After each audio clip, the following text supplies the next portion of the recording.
Spread gradually going into extinction. We've seen an increase in prices of bread over the last few years, and now it's selling above 1,000 naira. Anyway, for more on this disturbing development, we are now joined live in the studio by the chairman, Master Bakers and Caterers of Nigeria, FCT's chapter, Mr. Ishaq Abdul Karim. Thank you for joining. Now, bread for many Nigerians is a go-to food, and now there's economic hardship affecting the cost of bread, and Masters Bakers are taking a position and a stance on this, almost declaring a down-tooling. What do you make of this? Yes, bakers also go to the market. When you go to market, what you get is what you translate for you to be able to make out something out of it. It's unfortunate that now we are not even making anything out of it. Rather, we are going into debts because most of our members have closed their bakeries. Just imagine. But there's an astronomical increase in the prices of bread. Are you not making do with that profit margin to buy the things you use for I will making give you just bread? a short example of what transpired yesterday. I paid for a bag of Dano milk on Monday, 136,000. Yesterday, it was sold to me with addition of 41,000 naira increase over what it was on Monday. How do I cope with 41,000 just within a day or two? How much are we buying a bag of flour? A bag of flour before now was 38,000 naira. As I'm speaking with you, as at last week, it was 45,000 naira. Today it is 51,000 naira. Sugar is 82,000 naira. Last week it was 72,000 naira. How do we cope? The power, what do I call it? Diesel. Diesel today is 1,500 naira per liter. So all these index are part of what you will use for the production of bread.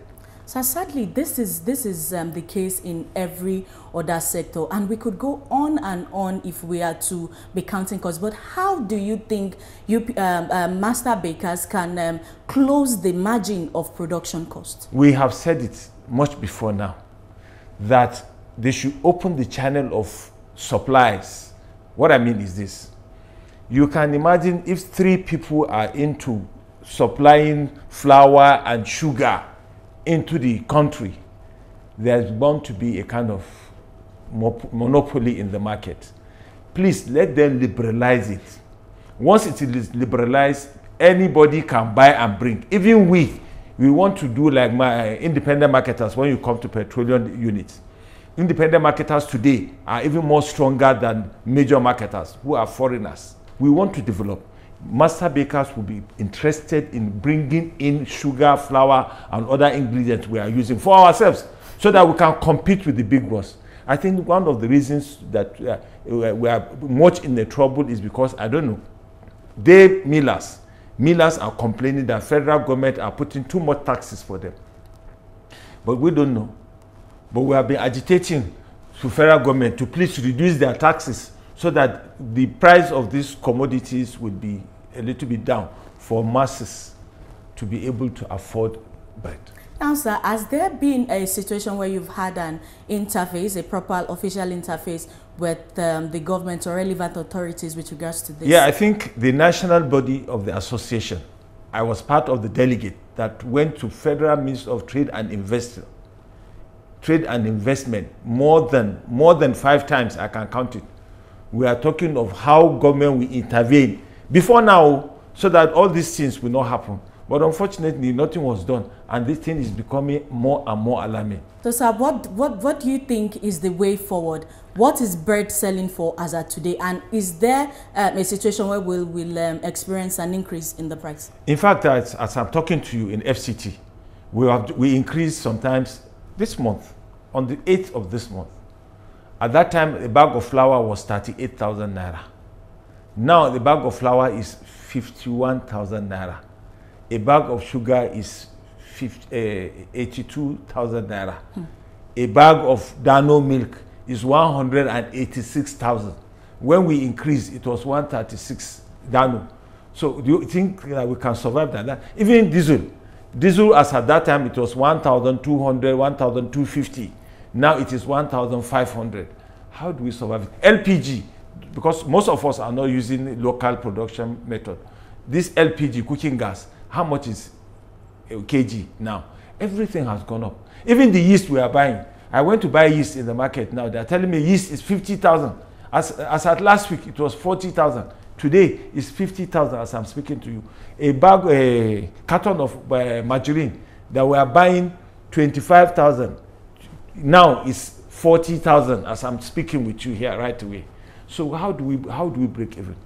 So the only way we can break even is if government will intervene and these prices of these commodities will come down. We are always willing to. And you should know, apart from federal government, bakeries are the largest employers of labor. If we shut down for one day, a lot of homes will go hungry. Why? Not because they are buying bread. I'm talking in terms of employment. No bakery, no matter how small it is, will have less than 10 persons along the value chain. So you can imagine, like I said, 50 bakeries in FCT have closed. How many people are out of employment? So we don't want to go. We are still looking forward to see that government do something so that we will avert going for anything. That's what we are. Thank you very, very much, Mr. Ishaq Abdul Karim, the president of FCT Master Bakers and Caterers Association. If you are going to put it rightly, would you suggest a subsidy of ingredient that you used to make bread? Yes, that would be interesting. If government can subsidize, there are countries that are subsidizing for food security. If it is done here, we'll gladly clap our hands and embrace it. We want something that will give relief to us. And let me tell you, there are other opportunities that are given to other organizations. But when you don't have the opportunity to get it, I was wondering, cement just took only 3 weeks to increase, but they have addressed it today. From 13,000 or 12,000 now, they say the cement will be 7,000. Why can't they address our own as well? Those are the challenges. I think government needs to look into all sectors that are providing employment for Nigerians so that we can be able to develop. Is there an alternative to bread? Yes, of course. What is it? Cassava. Okay. But we're not 100% though. Only 10% of cassava can go into wheat so that we can begin to produce more of cassava. 10% of cassava will go into wheat. That is to say 10% importation of wheat is reduced. So I wish and we pray that government will intervene. There are a lot of programs on cassava. Presently, there's another one on sweet potato. They call it, sweet potato. Let me put it like that. Orange flesh potato, that's the name. If there's a program now, they are trying to include potato into wheat so that it will be more nutritious for people to buy and eat. A very fine place to leave it, Mr. Abdul Karim Ishaq. Thank you very much. Thank you so much.